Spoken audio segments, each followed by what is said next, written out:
Naturally beautiful, naturally beautiful, naturally beautiful,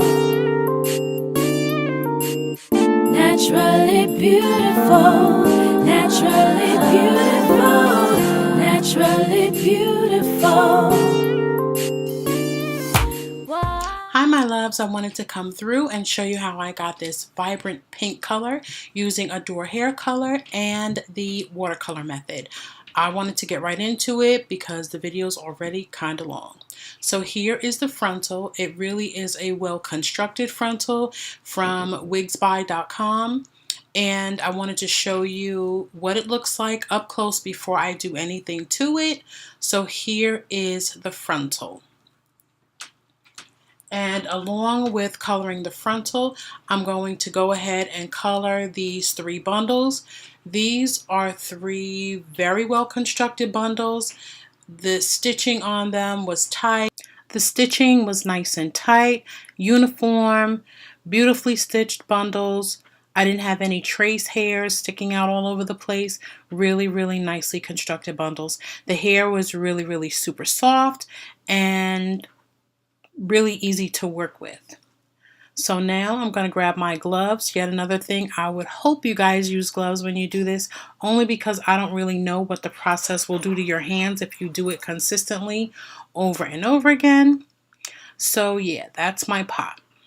And I use that for a lot of my crafting. We're going to use this spoon since I couldn't find my whisk. I decided to use the I think this is number 82. Yeah, number 82 pink rose from Adore. And I also changed up the container that I was using. I wanted to show you how the color works. It would be a little bit clearer in this tub that I use, again, for crafting, so that way you can kind of see the color as it moves along with the pot. You wouldn't be able to see it.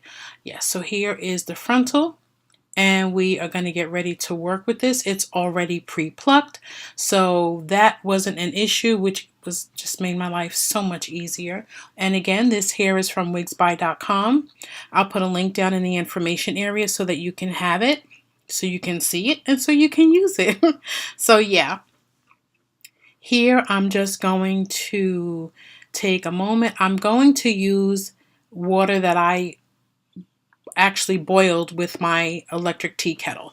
Now this water, as you can see, it's super duper hot, and I just put that in that heavy duty plastic container. And I didn't want to use too much water. I kind of just eyeballed it.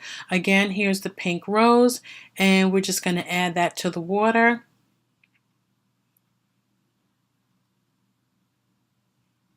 And I didn't even do any testing because I was willing to go with however vibrant this pink was. I was just willing to just go for it. So here I'm just stirring it up. And I did decide to use some room temperature water just to bring the heat level down on that water because it was hot. I could feel, the heat coming off of it, and I didn't want to stick my hands in there even with the glove on if it was too hot. So I added a little bit more color just to make it a little richer. Stirred that baby up.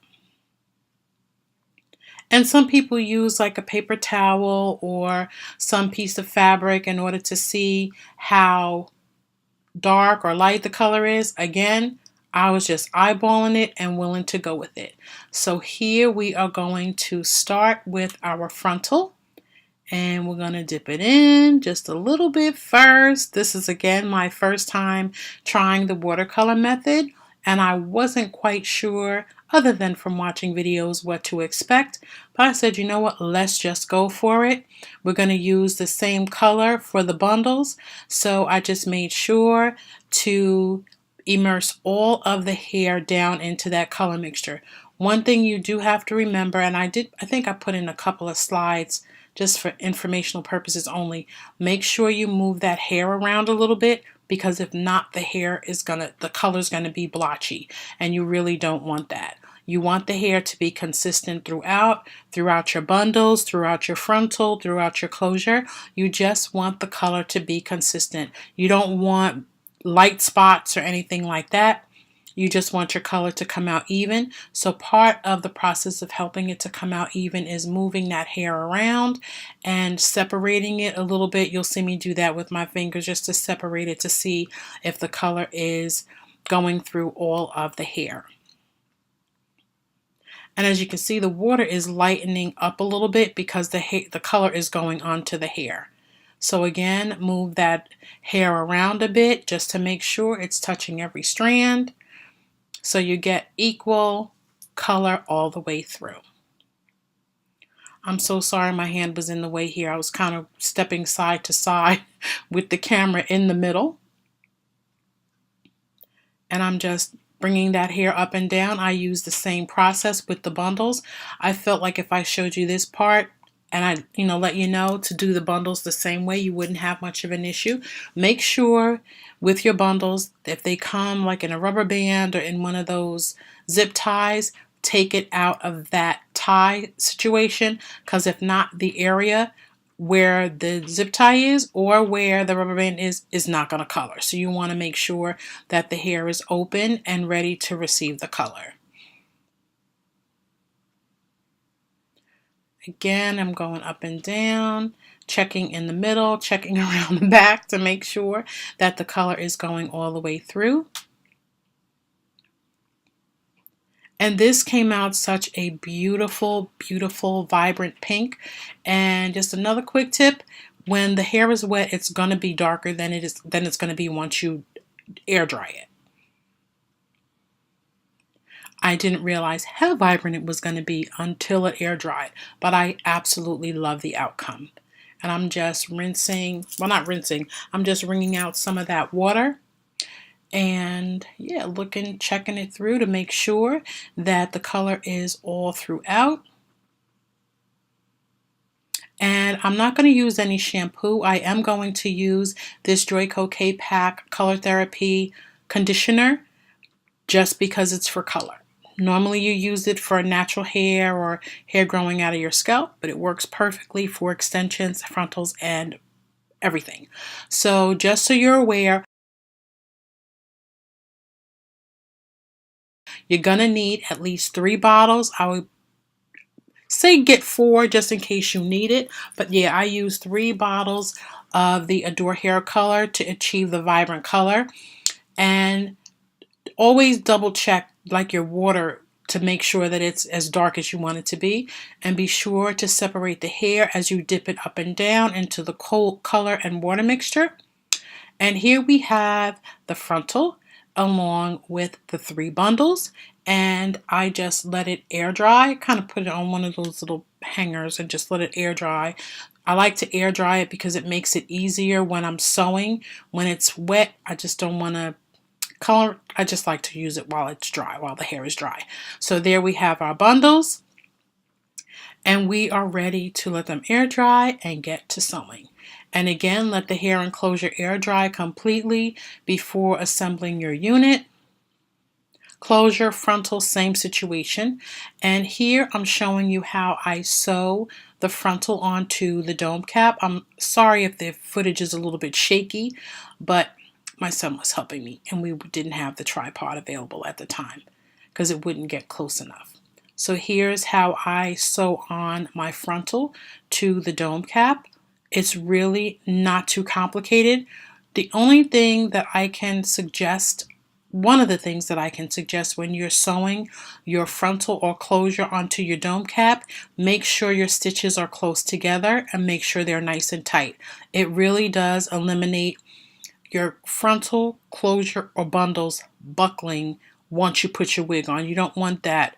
You really don't want that situation. You just want them to be nice and flat. You want it to be wearable because the buckling is just an issue. So if you put your stitches close together, you shouldn't have that problem. I just make sure I pull my thread nice and tight. I just don't, if I'm going to take the time to make a unit, I really want it to be as good as I can make it. I don't want it to be problematic. So yeah, that's how I sew on my frontal or my closure, stitches close together. Easy And again, I sew my bundles left to right up to the point of the frontal or the closure, because you don't want any gaps, you don't want any spacing. And this is just to show you how the bundles are in the back, and then the frontal is of course in the front, and I sew a track all the way up to where the frontal is. I want the frontal to meet the last track. And this footage was so out of focus. I said, let me just show you how I do it. And here we have the inside of the unit so that you can see it. We have that cap in the back. We have the frontal across the front and along the sides. And another great thing about the Adore hair color is it doesn't tint the lace. The lace is always in good condition after. And as you can see, there's no gaps, no spaces. That last track all the way up to the frontal just makes it all so much easier.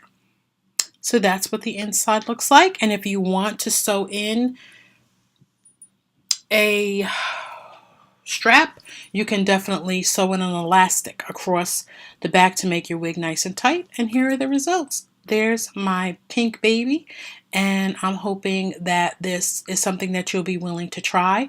If you have any questions, please feel free to leave them down in the comments area, and I'll put all pertinent links and information in the information area. I'm hoping you guys have an absolutely awesome evening, and I'll see you guys in the next video. Bye!